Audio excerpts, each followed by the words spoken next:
Everybody. We've had a train blocking all of our sidings and or all of our crossings, and the weather is frigid. We may have one more join us from the library, but I think we're going to get started. My name is Bill Nicholas. I'm city manager in DeKalb. Those of you in the audience who don't have an agenda, we have copies up here, and I'm happy to wait a few minutes if you'd like to get a copy if you don't already have one. And I believe there's, what else do we have up there, Ruth? There's two handouts. Speaker request form. Yes, please. So if you want to address the JRB as we get going, there's a point in the agenda for that. Please just fill out a speaker request form.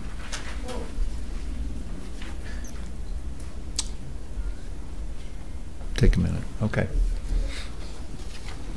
I'm going to do the roll call. Representatives, please state your name for the record when I call the taxing district you represent. City of DeKalb. City of DeKalb. Bill Nicholas. DeKalb Public Library. DeKalb Township. Jennifer Jeep Johnson. DeKalb Township Road and Bridge District. Craig Smith. DeKalb Community Unit School District 428. Jamie Craven. DeKalb County Forest Preserve. DeKalb County. Gary Hansen. DeKalb Park District. Amy Dahl. Kishwaukee Water Reclamation District. Mark Eddington. Kishwaukee College. Bob Johnson. Public member. Not present. 8 present. Thank you.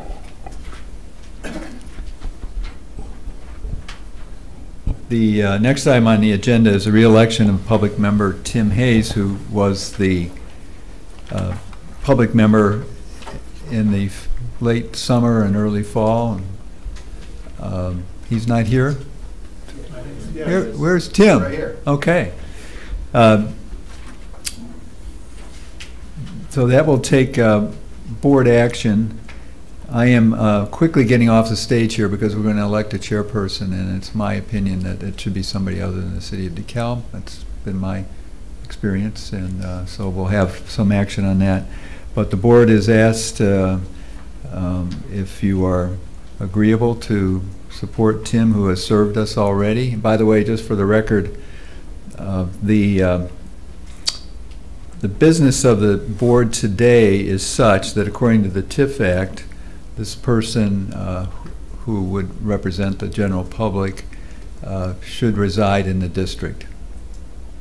Tim resides in the district and his business is in the district, so he meets those minimum qualifications. So, is there a motion? I move we appoint, what's his name, Tim Hayes as a public member. Second. Okay, any discussion? All in favor say aye. Aye. Opposed, same sign. Thank you.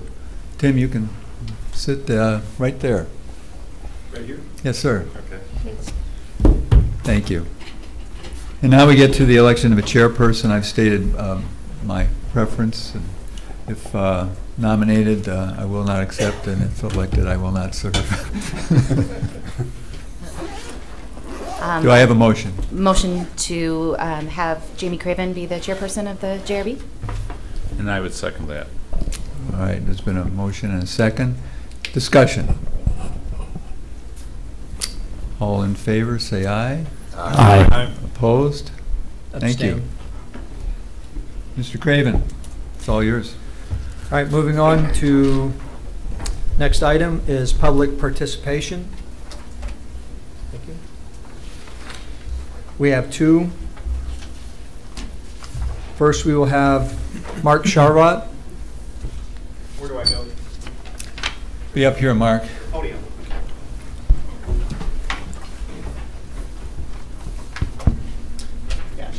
I should mention for everybody that we are live on TV, so it's all yours. Thank you very much. I didn't put on makeup today. Quick note here. First off, I have a question about the new composition of the board. Obviously, you elected the public member. That was done in public, but all of a sudden I see a whole bunch of new members here, and I want to find out how these new members suddenly assume their positions. They weren't part of the JRB for the past few years, Bill. I can help with that. So the official members under the TIF Act are the City of DeKalb, the DeKalb Community Unit School District number 428, DeKalb County, the DeKalb Park District, DeKalb Public Library, DeKalb Township, and Kishwaukee College. So those are the official members of the JRB. In the interest, and there were many people from the public speaking to this point as well, in the interest of including all the taxing bodies who are affected by the actions of the board, as this conversation about the TIF program at DeKalb evolved in the fall of 2018, we ended up having work sessions that the public was not able to see, and I thought it was appropriate for the public to see all these bodies represented in work session, which is what this agenda is about. Okay.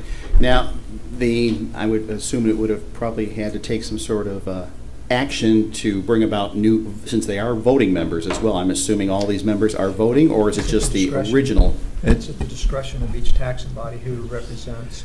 Right, but taxing body, for example, the township has two representatives, the road and the township. So do they get two votes in this? These are people who are involved in the conversation. Under the TIF Act, the JRB is as defined. Okay. Regarding the membership of the public member, and I appreciate any member of the public who is willing to step up and serve, a public member that served 3-4 years ago, who was actually present in this room, did not reside in the TIF district. And at that point didn't reside in the TIF district. And I brought this question forward at a previous JRB meeting as to, was that legal to have that person serve on the JRB when she did not live in the TIF district years ago? Did the law change as far as mandating that the individual reside in the TIF district? I need some clarification on that. I wasn't here, so I'll ask. I'll ask the city attorney, maybe do you want to speak to this, or maybe we can research this and get back? No, I'm happy to address that. Would you please come up to, if you don't mind, Mark, Sharon? Yeah. Oh.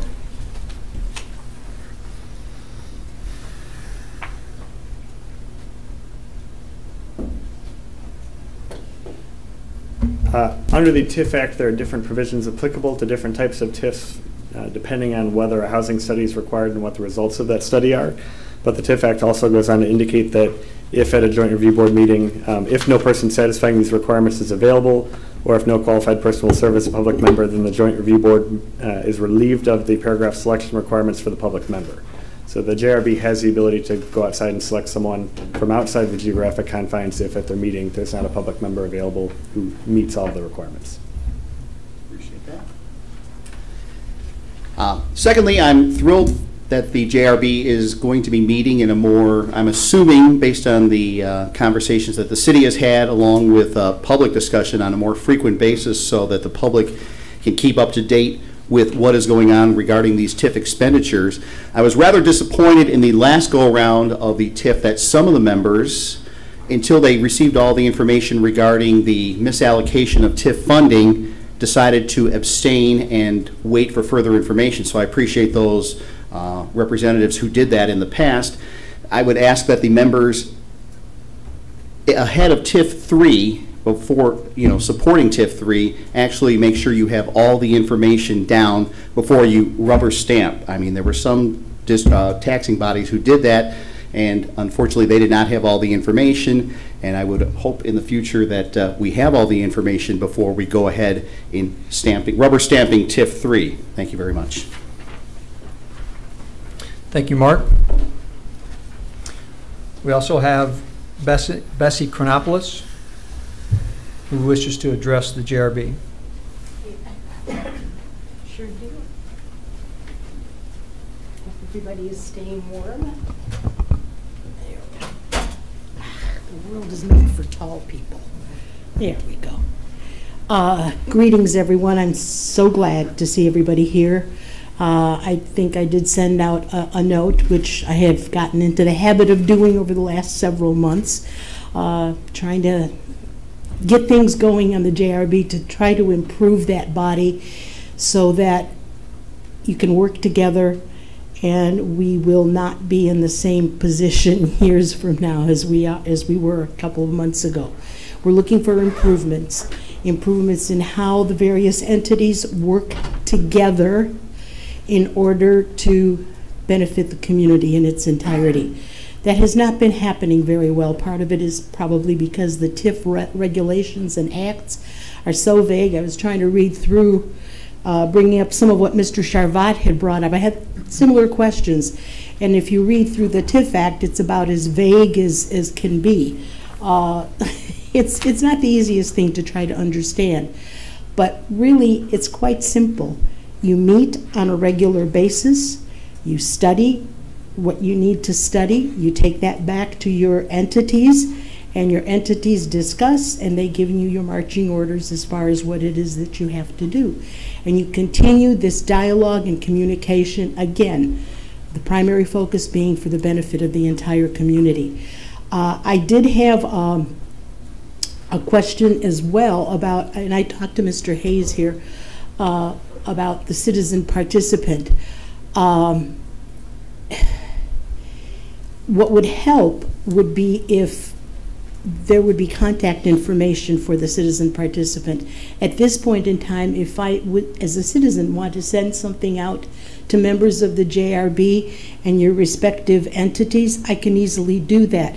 But I did not have that same opportunity with the citizen participant in the past. So if that could be made available for the public, so, you know, if a member of the public says, hey, Mr. Hayes, blah, blah, blah, I have this question or that question, can you bring that up? Can you find that out? So I think that would be very, very helpful. I would be glad to share that information with. I'm sure you would. Yeah, you can even stop by and have a bagel, and he can, you know. But it's a matter, ladies and gentlemen, of working together. We all love this community. But the bottom line is that this falls on the shoulders of the elected officials. And I see some elected officials here in the room, some of which are serving on the board, and I see some of them out in the audience, like the mayor and Phil Young from the Park District. It is your job to make sure that they do what it is that they're supposed to do, and that is to scrutinize and make sure that things are done well, so that we don't have Mr. Amato calling for any more audits in the future. We want to get those things resolved. We don't want to go in that direction. Too much negative energy is spent on that. Energy should be spent resolving issues and doing what's good for the community.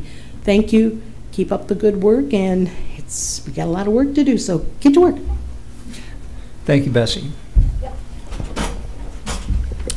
Item F is a status update of the forensic audit. Bill? Our special guest today is DeKalb County State's Attorney Rick Amato. And Rick, you want to join us here? Sure. Well, you're welcome, or at the table, whatever you're more comfortable with. I asked Rick to take a little bit of time and come and brief us on what might be the timeline Sure. at this point. We are currently putting together the RFP, request for a proposal for the audit, and our goal is to have that out, would be next week. The goal is end of January to have that out. We'd like responses by the end of February, and so that the firm would be selected and be able to begin the audit in March. We do have drafts done of the RFP, and we should be able to get those circulated ahead of formally sending them out. Questions for Mark? Any comments? Here's a gentleman in the crowd. Well, we're done with the public participation, sir. But well, I just have a simple question. It's not going to take any time.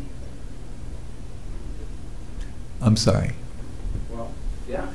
I'm sorry. We'll linger and we can talk afterward, but we have an agenda that's been approved.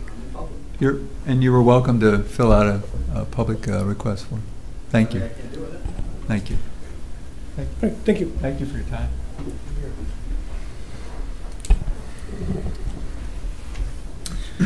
Moving on to item G, the status of the TIF-2 surplus distribution. All right. I have a couple of things. They're worksheets that I worked on today. We have copies for the people in the audience. We're going to put some things up on the website as soon as we're done with the meeting. Maybe, Jason, could you help with the distribution? Members of the JRB and our other friends from other taxing bodies have 2 sheets. I want to walk you through this because the question will be, is there a distribution? How much is it? And when can we likely see it? You have one sheet that, other than some yellow on it, a little bit of blue, is a white sheet, landscape portrayal. And it says at the top, November 9th, 2018, assumes approval of an IGA and the creation of TIF-3. This was where the JRB left off last fall. And at that time, we were talking, the city was talking about the possible distribution of all that remained in TIF-2 according to each taxing body's proportional share. So you see the numbers. The yellow more specifically draws your attention to what that surplus distribution was going to be. And at that point, there was not in the city's proposition the prospect of more projects coming out of that TIF-2. And for the people in the audience and people might be looking online, TIF-2 was terminated or reached its the end of its legal life on December 31st, 2018. There will be some incremental revenue coming into that vessel, if you will, in 2019. And the total of that is shown in the second column. It says estimated 2019. And by the end of the year, that would be surplused as well. Now turn that over. And you see where we are today, January 25th, 2019. The mayor and city council on December 18th made a commitment, a commitment to certain projects in a preliminary fashion. One was the $2,500,000 to go to the Egyptian Theater for an addition that, among other things, would provide air conditioning for the theater.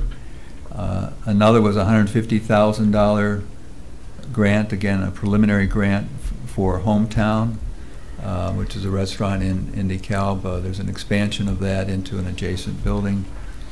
And then in a very preliminary way, a commitment, a placeholder really of $2.5 million for the possibility of a hotel development at 145 Fisk Avenue.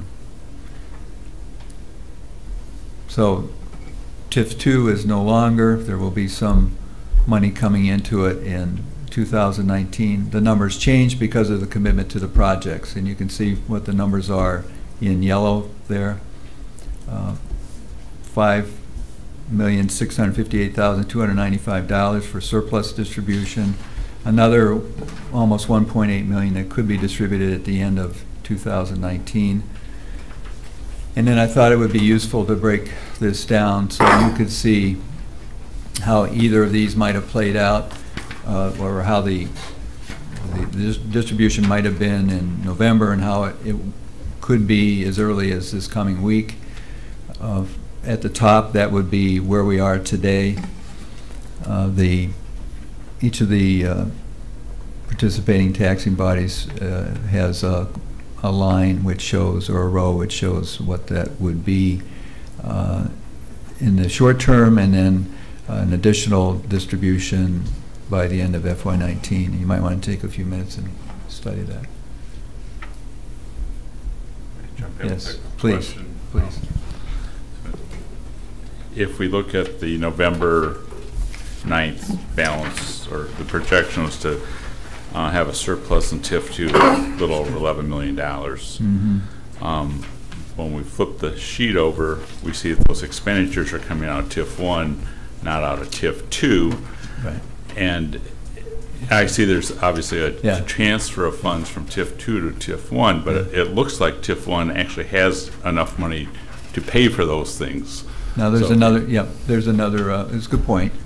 Also, TIF 1 is subject to a current IGA, which allows for 50% of the increment that accrues in a year to be surplus. So all I was trying to show is this is what was not committed in TIF 2 to projects. It had to be brought into TIF 1. It's a budget matter, and that's where we are. So that doesn't answer your question necessarily, but that sets up conversation here today. And my second question is if any of those 3 projects didn't come to fruition, is the anticipation that would get added to the surplus distribution amount? Yes.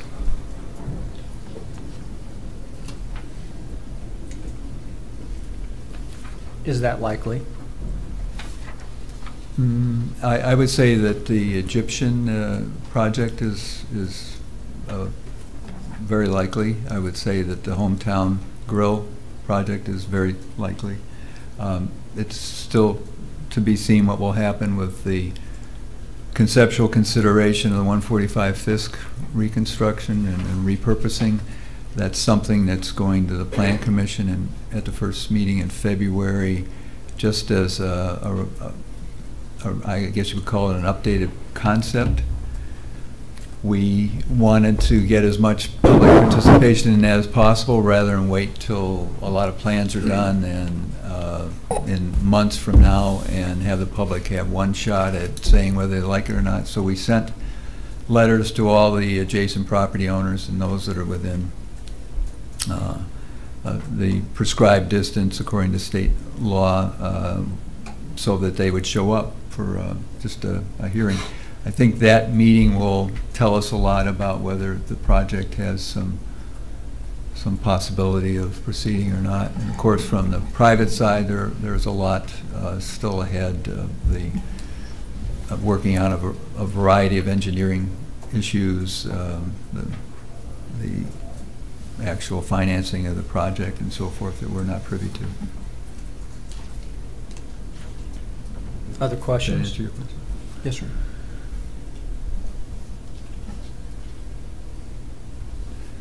I said that if we can look at the January 25th sheet, that $5,658,295 could be dispensed as early as next week.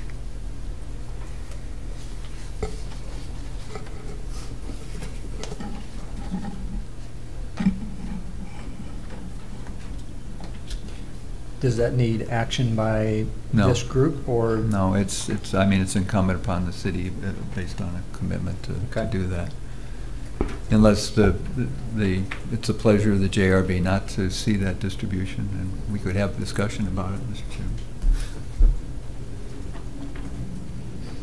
Does anybody not want the money to be distributed sometime next week? I think that's an answer. Well, the question was raised. Yeah. Okay. Any other, anything else, Bill, on that topic, or any questions or comments? Would you clarify the bottom box on this page? Yes. So this was more speculative. It was just a retrospective look at what might have happened if several months ago the proposed IGA had been approved by all the various taxing bodies, and this would have been the distribution at that time.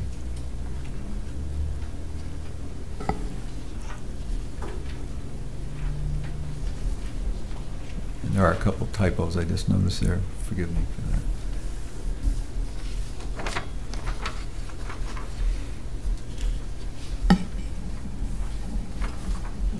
So then could we expect something similar if the IGA comes to fruition down the road somewhere?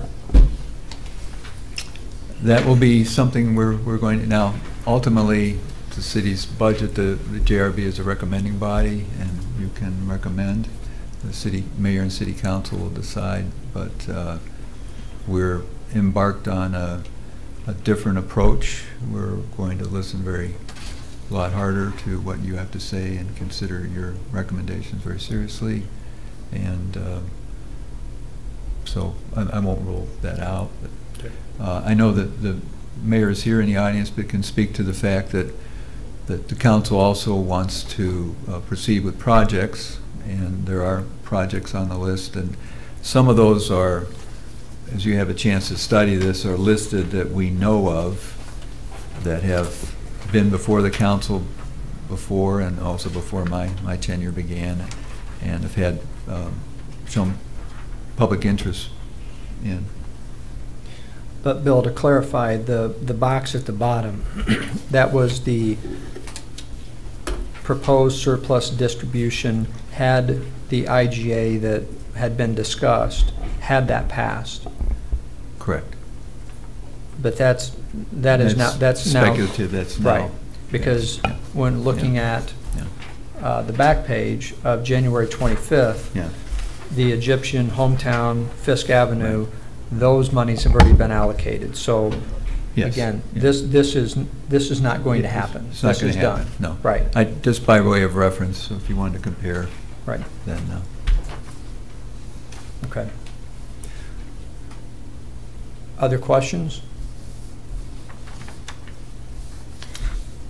Okay, let's move on to H, the principal structure to assure public accountability, fiscal accountability, and public transparency.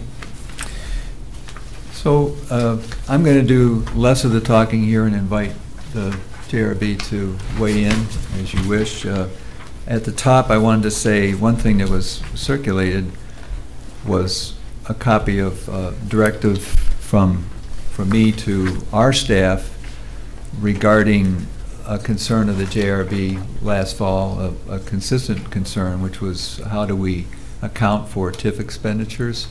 So this directive, and Rick, do you have a copy of that? You might want to see that too. We'll get you a copy. Is to define in some detail how our city staff will be accounting for anything having to do with our TIF fund program and in the way of expenditures, time, and the rest. Oh, it's I believe it's a substantial move in the direction of internal housekeeping and bookkeeping that will serve us all well as we go forward. Because as we consider the main point before you today, which is what is the process that we want to follow, we have talked about a variety of things. I attached for your consideration the proposed new Chapter 37 to the City Code, which had been proposed last fall again, that was going to address some of these things, including regularity of meetings, what the JRB was going to look for in those meetings in the way of reports, financial reports, project reports, and the rest. And I put this on, again, not necessarily to recommend that you adopt, or you recommend the adoption of this in whole or in part, but that it has pieces that have touched on a lot of our conversation in the last 3 or 4 months, and I thought it would be useful for the JRB to weigh in.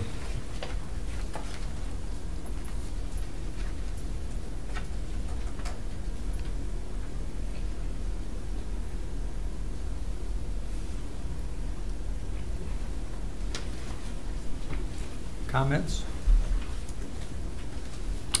Well, I'm new to this. I've been to other JRBs in other towns before, but I thought it wise to have an elected member of our board participate in this, particularly in light of all the things that have seemed to have gone on recently. And also we've worked with Bill at Kish for 3 years, and we're sorry to see him leave, but this was another, as I look at it, another Fairdale moment for Bill to try to clean up some things. And I'm very, very appreciative of the extent of detail, of transparency and openness that this document shares with all of us, that funds will be used appropriately and openly and reported to us. So I didn't see any, I'm not an attorney, but I didn't see anything that I would disagree with in this document.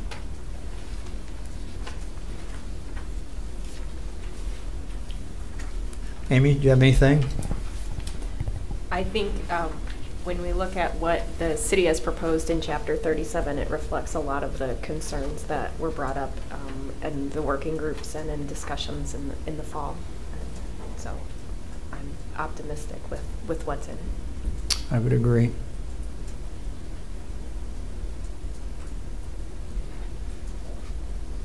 Jennifer? As I recall, we all had, as Amy said, we were of similar mindsets regarding our commitment to transparency and collaboration, but we had a little bit of difficulty figuring out the mechanisms by which we would actualize those ideas.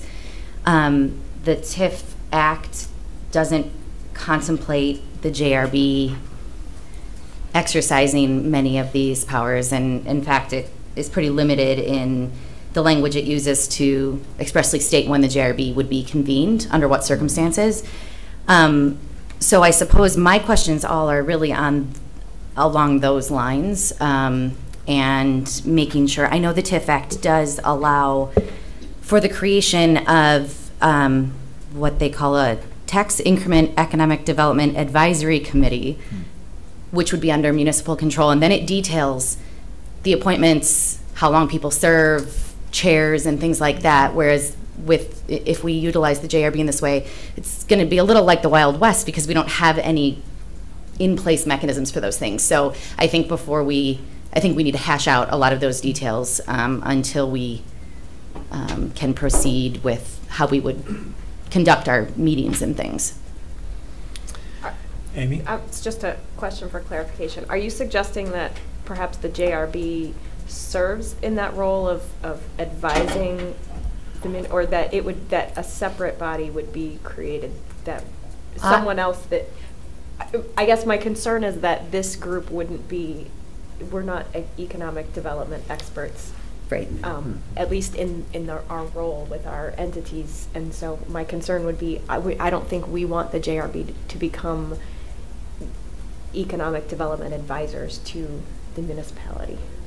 Yes, okay. Completely agree. Just want to make sure that we were being clear about that.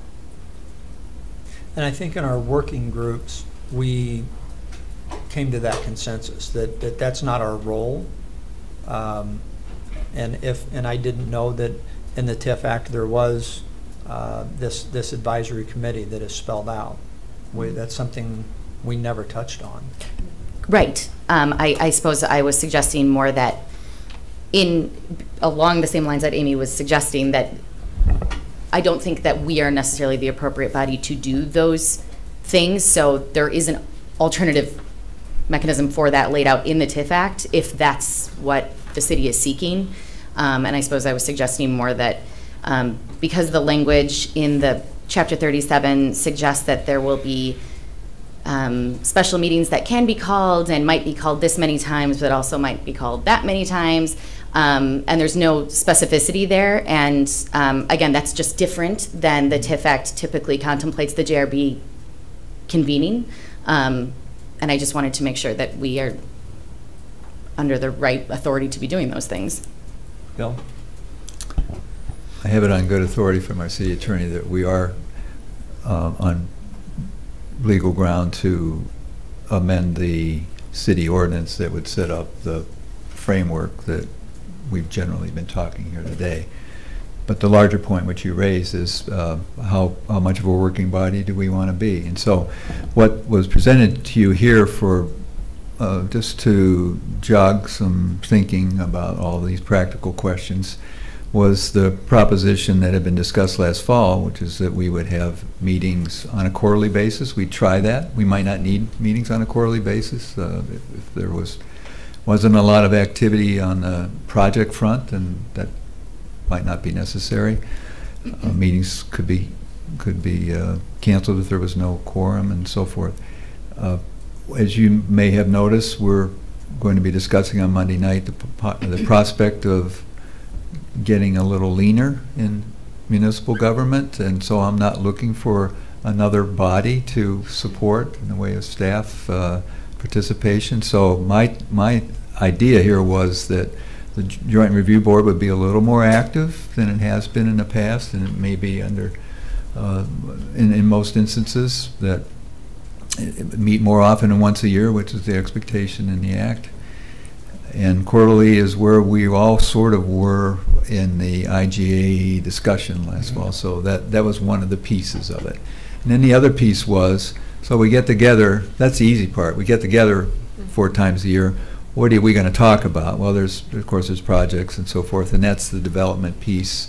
It wouldn't be the JRB, it would be the city coming to you and saying, here's a background on a number of proposed developments and projects. And then another layer, which many of the people here today had expressed some concern about it, and that has to do with the level of specificity.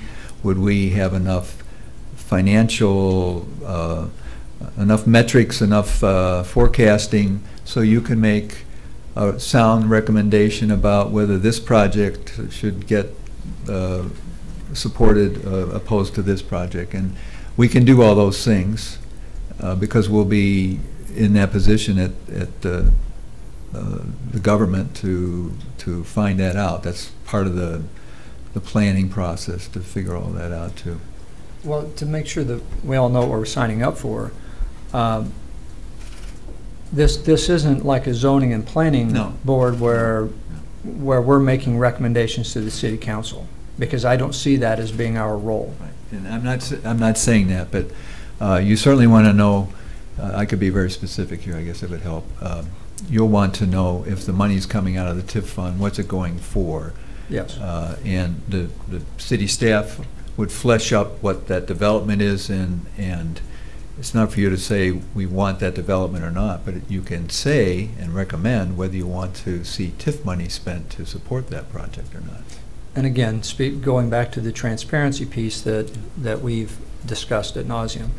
But again, just to reiterate that our job is not to approve projects or review projects on behalf of the city. I think that speaks for the consensus of the group, and I think that's consistent with how the council and the mayor would see this too. That is their authority to decide. But to circle back, you did say that we would make a recommendation based on whether we'd like... On the money. Okay. Now, I know we don't have an IGA in place, but we did, at where we left off, contemplate that there would be a surplus distribution agreement of some sort for that TIF, correct?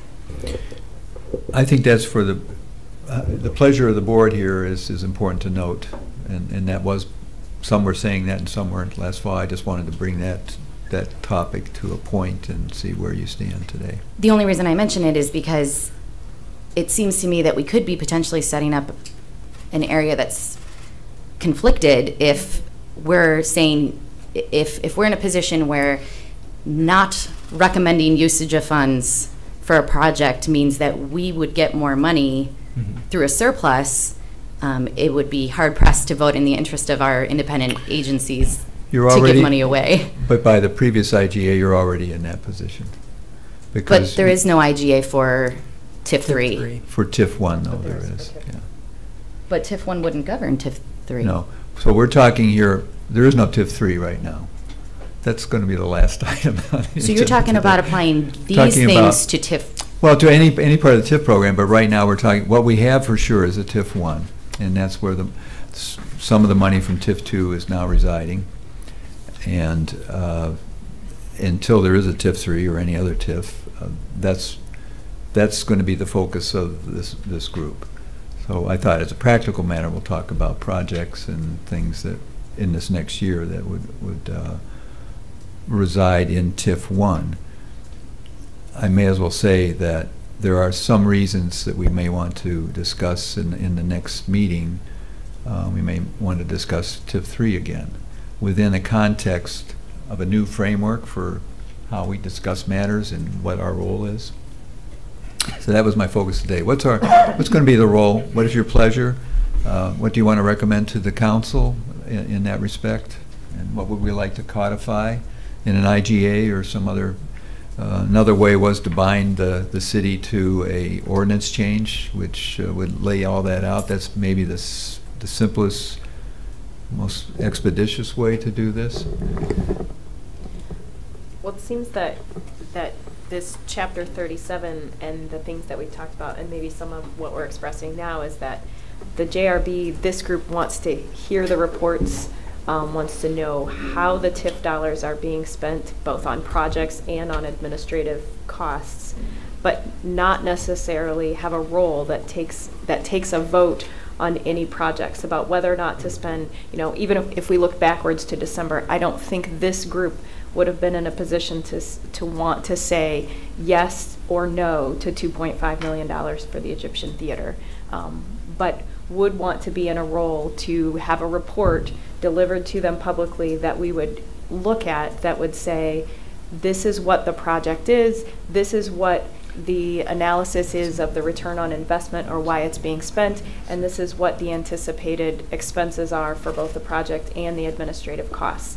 And to hear that and to be able to ask questions but not take a vote and say yes, we're in favor, or no, we're not, but just to be able to have that out in the open and to have that conversation to this board. And thank you, Amy. That was very well stated. Is that the consensus of the group that that's our role going forward? Well, I would part ways with that a little bit. Each of the taxing bodies in here has a vested interest in these projects. So I think there's some value of us seeing those projects and knowing that there is a return on investment or a promise of some increased value. So I think, we have 10% of the money in the pot, you have 60 or 70% in. So I think it's not inappropriate to chime in from the financial standpoint to make sure all the vetting happened in our best interest. We're trusting the city to do that on our part, and I don't see anything wrong with having a little, let me see that again. Well, and this, I'm just speaking for me. I think we have certainly an obligation to provide input, but I don't see this board being a voting body making a recommendation to the city council. I don't see that being our role. Giving input, yes. Giving our opinion, certainly. But to vote as a group to say we think this project or that project should move forward, I don't see that being our responsibility. It also provides an opportunity for everyone to know that each public entity has heard about the project, and even if this JRB doesn't take a vote and provide this body's view to the council, this is a public meeting, and we know that they're watching, and it's an opportunity for each, the county can say, we don't support this project, and that those meetings would be an opportunity to say that, even if there wasn't a binding vote from this committee or board, whatever we are. Can I ask something? If we don't have these regular meetings, then the public at large would only get the annual report. Is that correct? Yes. So in a way, us meeting quarterly gives the public an opportunity to hear and engage and ask questions as well. So I think it's valuable in that sense too.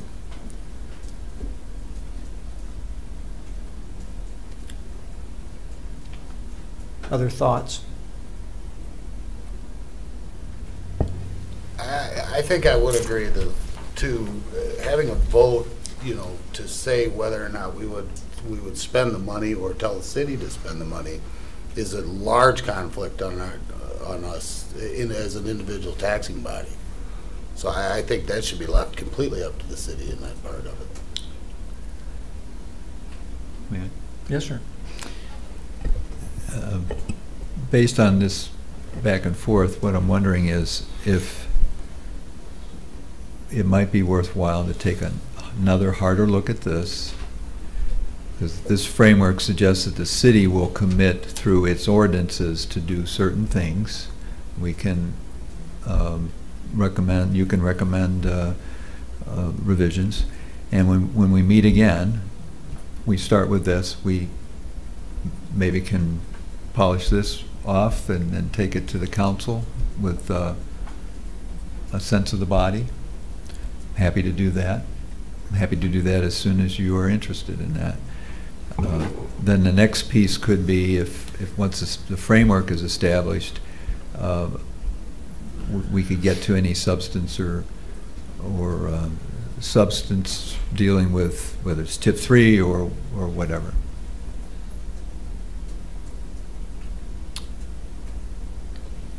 Is there any urgency on the city's behalf of having discussions about TIF3? Oh. Is there a timeline of? Yeah. I will tell you, I didn't think it was a matter of extreme urgency until about a week ago. And I was informed that, and this is probably good for all taxpayers to know, that the county, I believe, and the township assessors are going through a process of looking at assessed valuations, and there may be new assessments, and some of those may touch on the TIF parcels, and including the parcels that were to be included in the TIF3, which we had shelved in the fall. There are, in my opinion, you will have other opinions. This will be part of the next conversation. I think good and sufficient reasons to consider under the new framework and more accountability the prospect of a TIF3. But I thought that would be a deliberative thing we will get to when we get to it. But it could be as early as March, I believe, early March. Gary, you can help here, where the county supervisor of assessments would maybe be issuing what those new assessments are. While before they're locked in, I think that would be the time for us to see, do we want to proceed or not? Why is that important? It's because we would have to start over again. We don't have enough staff, as I forecast this going forward, to do all the grunt work that we had hired a consultant to do the last time, where you have to go and you have to look at all the assessments. You have to really start the process again. The Act is very clear on this, so you have to then see if the newly assessed properties meet the blighting characteristics that are defined by the TIF Act.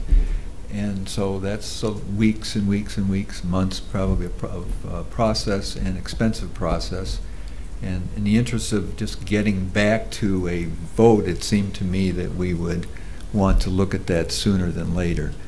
So what I have in my mind, just to throw out for your conversation, is that we would bring, first of all, let's wrap up what you want to see in the process, and at the same time, another agenda, maybe in a couple weeks here, hit the substance of the pros and cons of TIF3.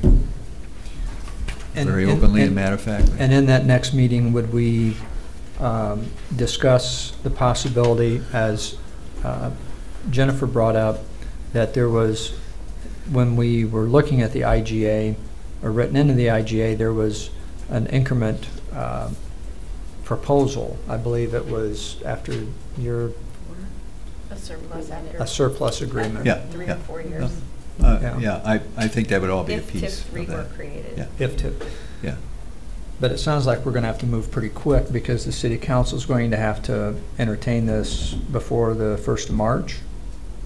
We have 2 council meetings before then.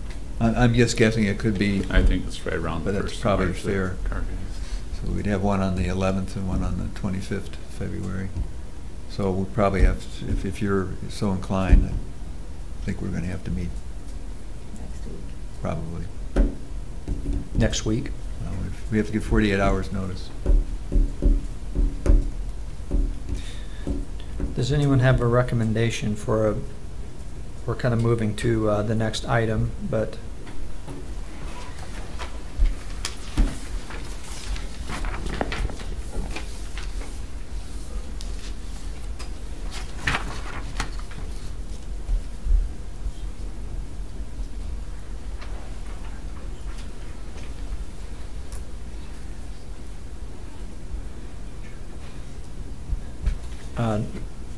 the next Friday is February 1st, and does 2 o'clock next Friday work?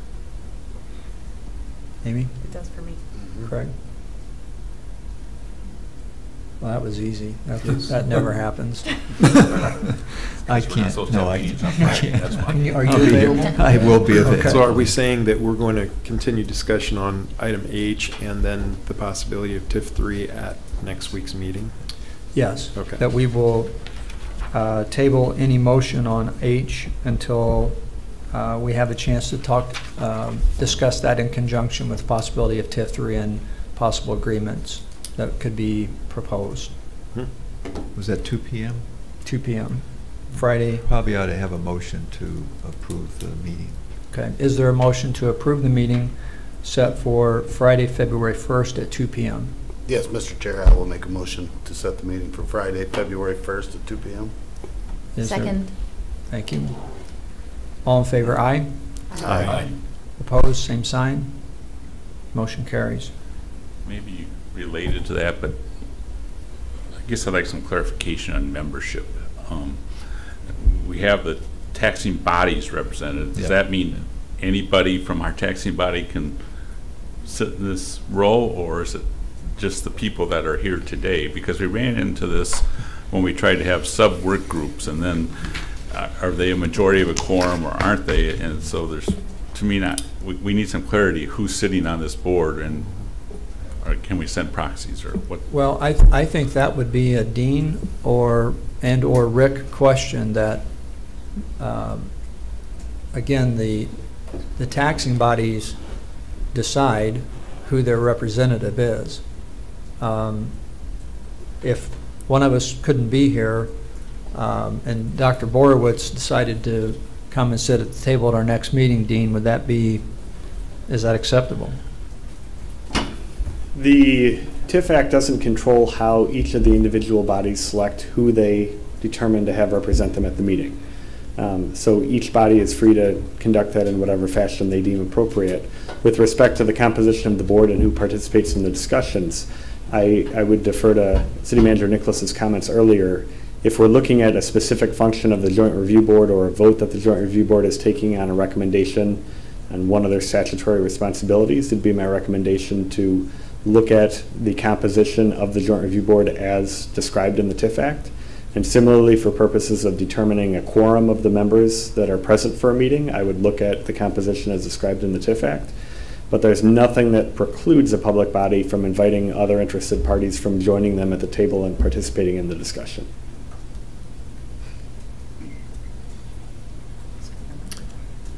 So proxies are proxies are okay.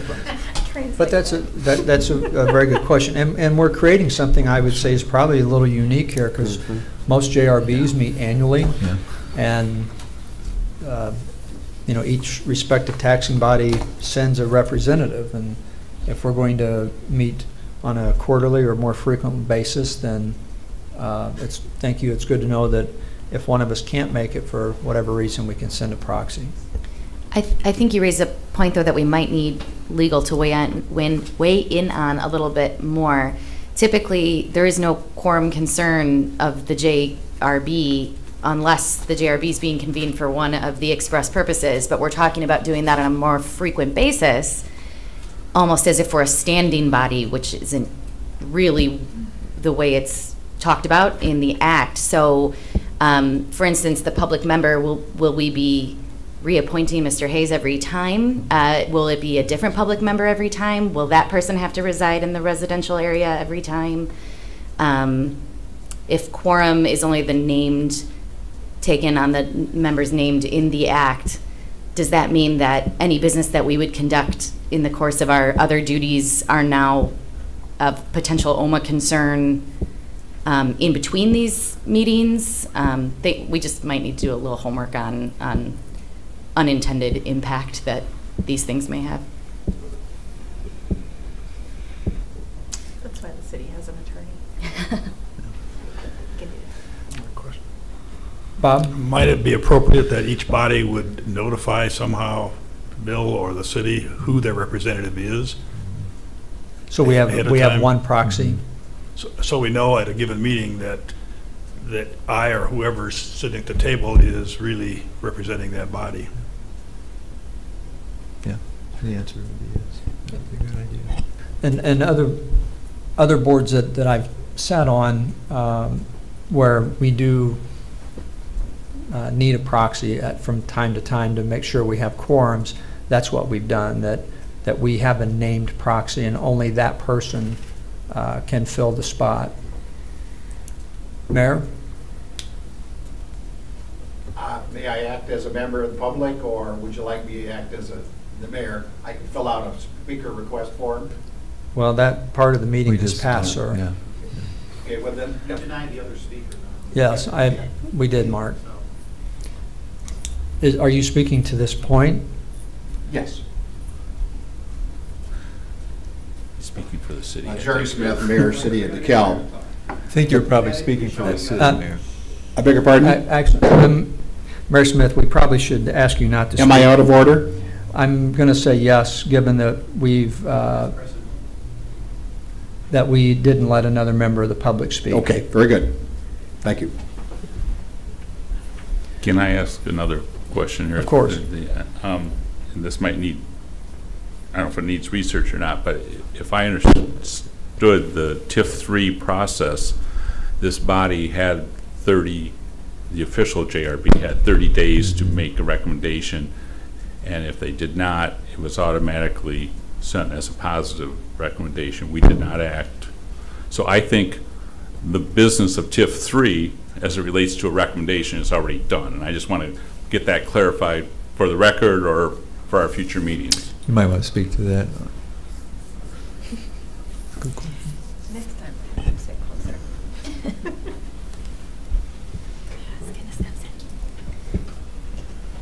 I can more directly answer your question this time. Yes, that's correct.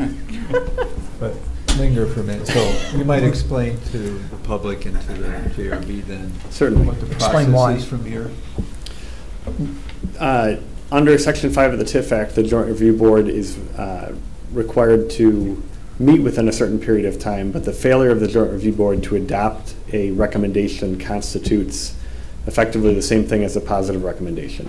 The way the statute is worded, it's intended to preclude a Joint Review Board from simply dragging their feet and delaying the process of reviewing the TIF. So that the Joint Review Board didn't earlier reach a negative recommendation, that timeline passed, means that effectively the recommendation of the JRB is positive.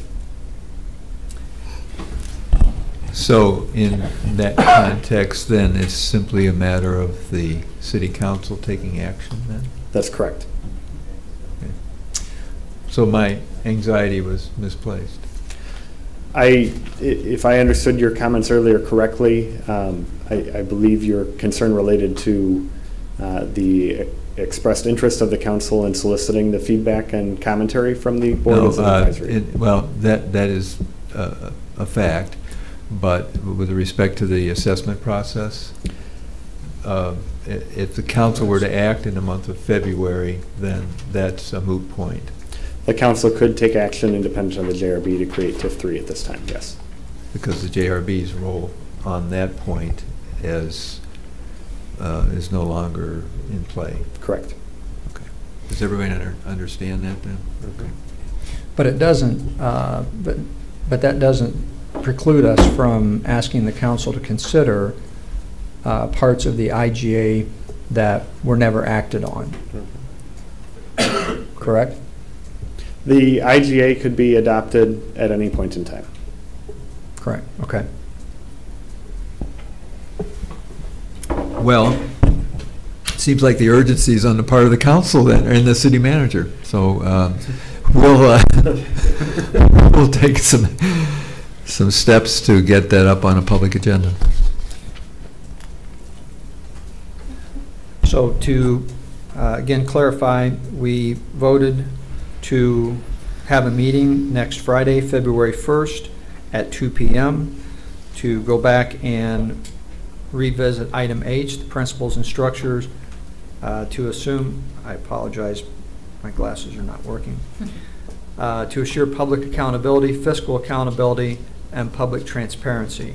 In addition, on that agenda, we would like to discuss parts of the IGA, bring the IGA back and review at least parts of what was in that we might bring back to the council.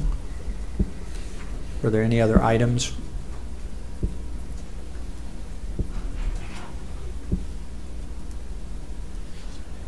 the forensic audit is totally done by the state's attorney's office and paid for out of TIF funds. So we have no role other than curious. We could, Rick and I will be talking through the whole process. We'll make regular reports as time goes along. But Rick, I trust that your office will be reviewing the RFPs, making the recommendation on the firm. That will all be run through your office, correct? Yes, sir. Okay. Other questions or topics relating to this agenda? Is there a motion to adjourn? So moved. Second.